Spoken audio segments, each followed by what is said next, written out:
So for a long time, when I would think of real estate, I would only think of homes and buildings.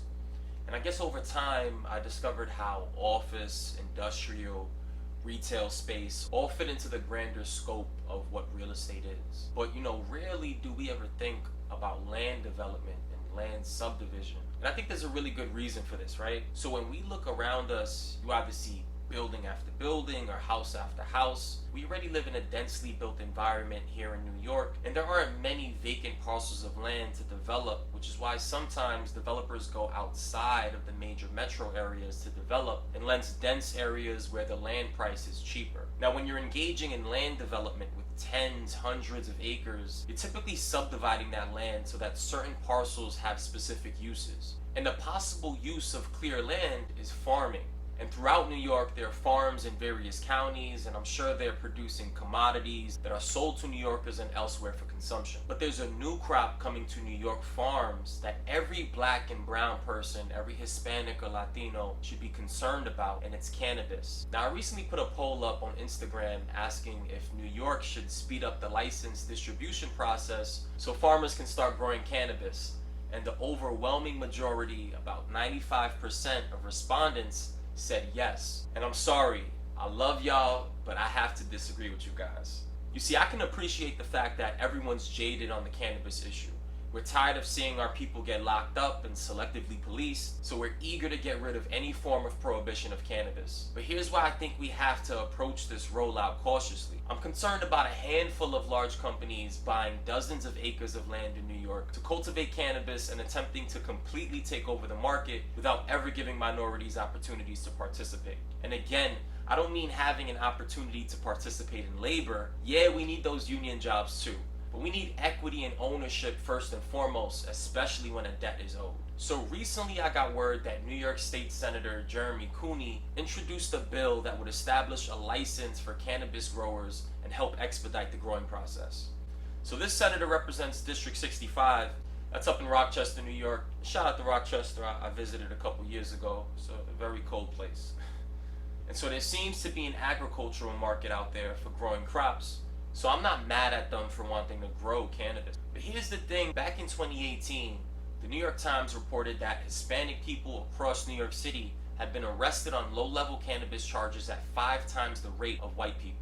The surveys show black and white people use cannabis at similar rates, and in neighborhoods where people called to make complaints about cannabis, arrests were almost always made at a higher rate in the area with more black residents. Now, folks need to understand that simply legalizing cannabis doesn't address the damage done by the prohibition and selective policing against black people. Michelle Alexander, author of The New Jim Crow, explains it best in her New York Times article, where she explains we had recently birthed another caste system, a system of mass incarceration that locked millions of poor people and people of color in literal and virtual cages. Our prisons and jail population had quintupled in 30 years, and we had the highest incarceration rate in the world. A third of black men had felony records, due in large part to a racially biased, brutal drug war, and were relegated to a permanent second-class status. So tens of millions of people in the United States had been stripped of basic civil and human rights, including the right to vote, the right to serve on juries, and the right to be free of legal discrimination in employment, housing, education, and basic public benefits. Slowly, things have progressed. Some prisons have downsized, certain cannabis-related offenses have been scrubbed from criminal records, but now that cannabis is being legalized, the government has the power to regulate. They need to regulate in favor of black and Hispanic businesses to make up for the harm inflicted on these very communities. And I'm sure I'll get critics that argue, well, we need to let the free market be free. But government already has overreached by selective policing for cannabis. Therefore, the only appropriate method of recourse involves government intervention. People who gave years of their lives being relegated to that second-class status have put sweat equity into cannabis, and they deserve an opportunity to get involved in the cannabis land development industry. And I'm aware that when New York legalized cannabis, the legislation called for millions of dollars in tax revenue from sales to be reinvested each year into minority communities to fund public education and drug prevention treatment.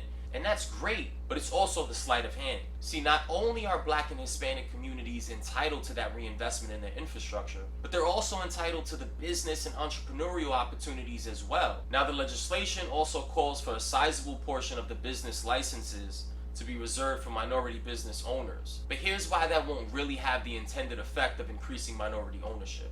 Let me quickly run through the framework that this law creates. New York's legislation created a new cannabis control board. It's a 5-member board with 3 appointed by the governor. The state senate and assembly leaders will also each appoint one as well. The governor has outsized power in shaping the cannabis control board because the legislation allows her to appoint the board's chairperson, who must then be approved by the state senate. So the legislature can still influence the approval process. The Cannabis Control Board will be charged with working with an advisory committee, which is a 13-member advisory board with 7 appointed by the governor and 6 by the Senate and Assembly. The advisory board is responsible for approving the spending on education and drug abuse prevention that I mentioned earlier. They're also going to work together to create the Office of Cannabis Management, which is going to establish guidelines and issue licenses for cannabis, farming, processing, distribution, dispensaries, and even retail consumption sites. The governor will also pick the Office of Cannabis Management's executive director, who's going to run the agency's day-to-day operations, and that person will also need to be confirmed by the Senate. Now, some people have criticized this bill, saying the effort to have 50% of licenses given to social equity applicants, including people of color, women, and individuals affected by past cannabis laws, is only codified as a goal. So it's not necessarily a mandate. A lot will come down to the commissioner, the director, and the equity officer. Listen, we've seen this play out before. When Illinois lawmakers made social equity a key part of the state's recreational cannabis bill and earmarked 75 licenses for social equity applicants, after 15 months of the law going into effect, there were still no black-owned dispensaries in the state of Illinois, let alone cannabis farms. We saw in New Jersey, Governor Phil Murphy, who campaigned on legalizing cannabis as a social justice issue. He was criticized by the NAACP for not initially including a black man in the state's Cannabis Regulatory Commission.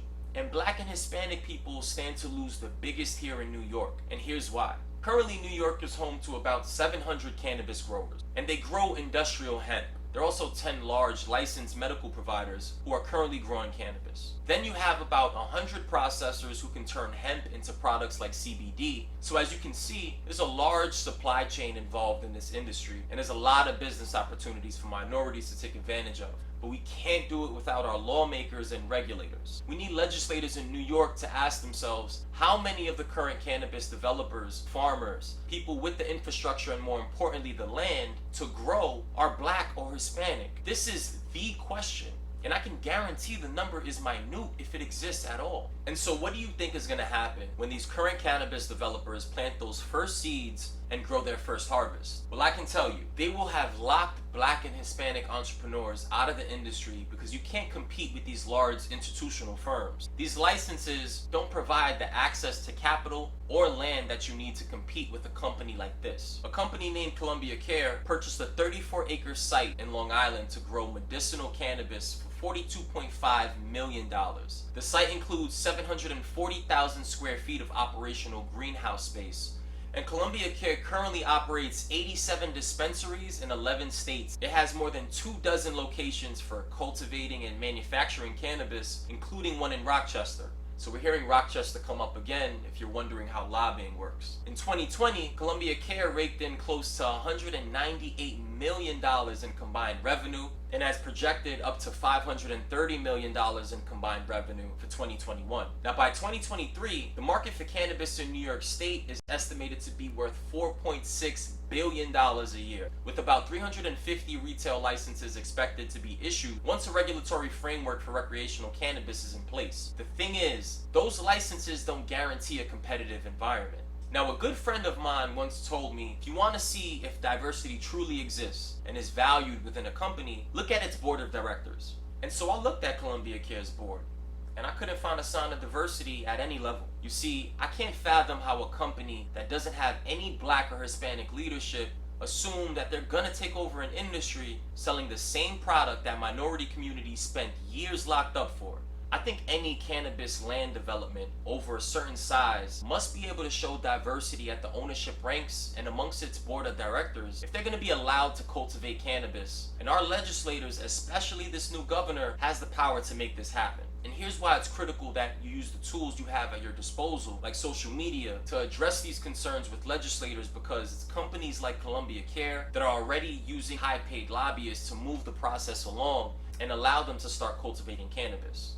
Honestly, one of the best things you could do right now, if you're Black or Hispanic and interested in business opportunities in cannabis land development, you should tweet, tag Governor Hochul and ask her, what are you doing to increase Black and Hispanic participation in cannabis cultivation? We can't just focus on licenses, because licenses don't mean anything without the infrastructure in place, like the capital and the land, to meaningfully compete. So whether that means these Goliaths like Columbia Care are going to diversify within and bring on some Black and Hispanic equity partners, or if the legislature simply has to regulate how much of their land can be developed for cannabis cultivation, we need to make sure that we're leaving space in the New York market for minorities to compete. We've seen reports that in 2018, Oregon produced so much cannabis that it was estimated it'd take the state's residents 6 years to consume it all.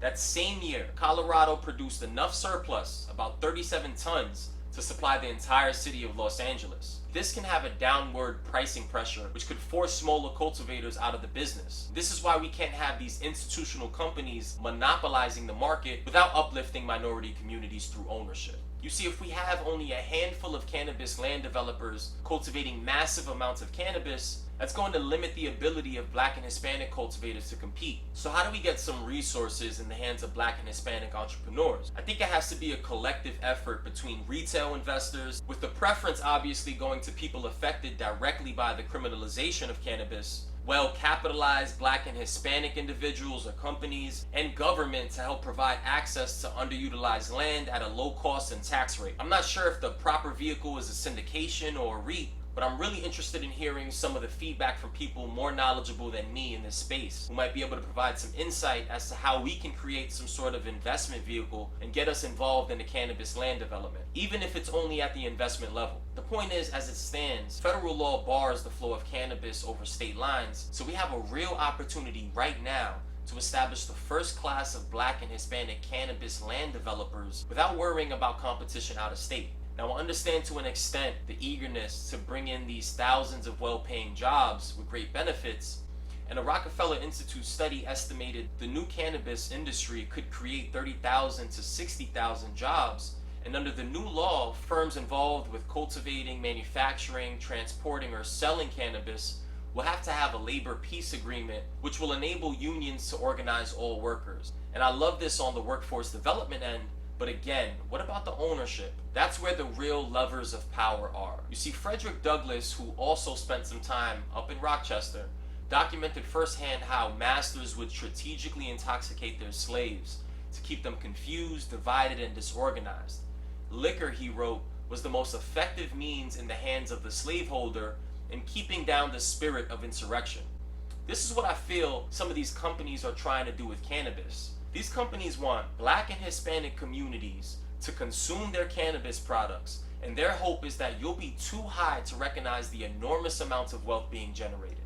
And listen, I'm not asking for charity. There's certainly enough Black and Hispanic entrepreneurs around the country that can pool enough resources together to compete, but only if legislators are willing to even the playing field. We can't let these outsized companies run unregulated when dealing with a product so sensitive, a product that was used to help build the prison industrial complex on the backs of Black and brown communities. They locked up our men, tearing entire generations of families apart and plunging them into poverty. The only course of redress is the intentional building of wealth in those very same communities that were plundered. Our people have sweat equity put into this industry, and we need to be actively participating in every line of business. We want full economic inclusion within the cannabis land development industry. There's a reason I mentioned liquor earlier when I spoke about Frederick Douglass. We can't have the same exploitation that happened with the prohibition of alcohol happen to us with cannabis. And for those that may not remember the history of Jack Daniel's whiskey, Let me remind you, for years Americans have whitewashed the history of whiskey, but what's often left out are men like Nearest Green, the slave that taught Jack Daniels how to distill whiskey. In fact, enslaved men not only made up the bulk of the distilling labor force, but they often played crucial skilled roles in the whiskey making process. You see, American slaves had their own traditions of alcohol production, going back to corn beer and fruit spirits of West Africa, and many Africans made alcohol illicitly while in slavery, but they were never able to capitalize off their skill.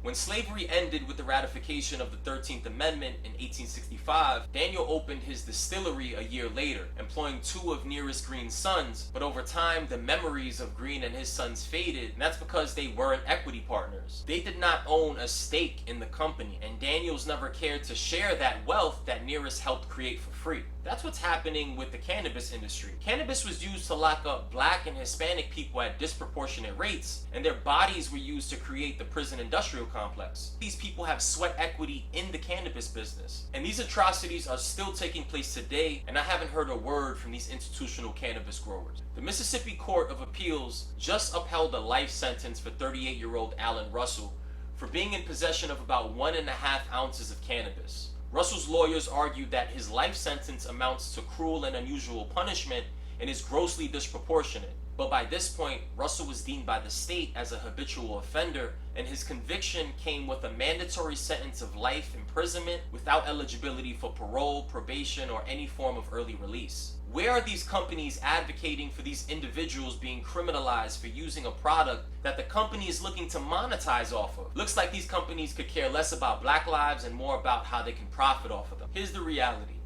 We only have a short window for our state legislators to take action before the federal government can make changes. Right now, about 70% of cannabis businesses have no relationship with a financial institution and use cash for all transactions. Because cannabis is federally restricted, federally insured banks are unable to transact with businesses involving cannabis sales. But there's currently legislation in Congress that would revise the laws and allow cannabis-related transactions at federally insured banking institutions. My concern is that once the industry becomes bankable, more institutional investment, domestic and abroad, is going to flow into the market and displace Black and brown upstarts before they even get a chance to solidify themselves in the market. While making federal changes, we need to be mindful about disadvantaging certain states. If surplus product makes its way over state lines, it can force prices down, which is happening in California and elsewhere. That said, the downward pricing pressure hasn't hit every cultivation sector. Many indoor growers appear to be on better footing when compared to outdoor farmers. Because of this, along with New York's unstable climate, indoor cannabis cultivation seems like it would be the ideal sector to get minority investors involved in at this point. So as we continue to see indoor cultivation embraced within the industry, there'll need to be more niche opportunities for contractors that know how to set up entire commercial operations for cultivations, and perhaps even on a residential level for homeowners looking to grow the amount allowable for personal use. Again, business opportunities are endless, but emphasis must be placed on the need for minority inclusion within the manufacturing of cannabis. In order to do that, government must commit to helping Black and Hispanic entrepreneurs access land and the capital necessary to cultivate cannabis, and we can't allow institutional investors from overdeveloping cannabis farms. The same reason we limit the height and envelope of buildings because of the adverse effects of overbuilt developments is the same way we need to limit the size of cannabis land development operations, especially when Black and Hispanics are being excluded from the business opportunities. Well, I've said my piece. If you enjoyed this video, please like, share, and subscribe for more content.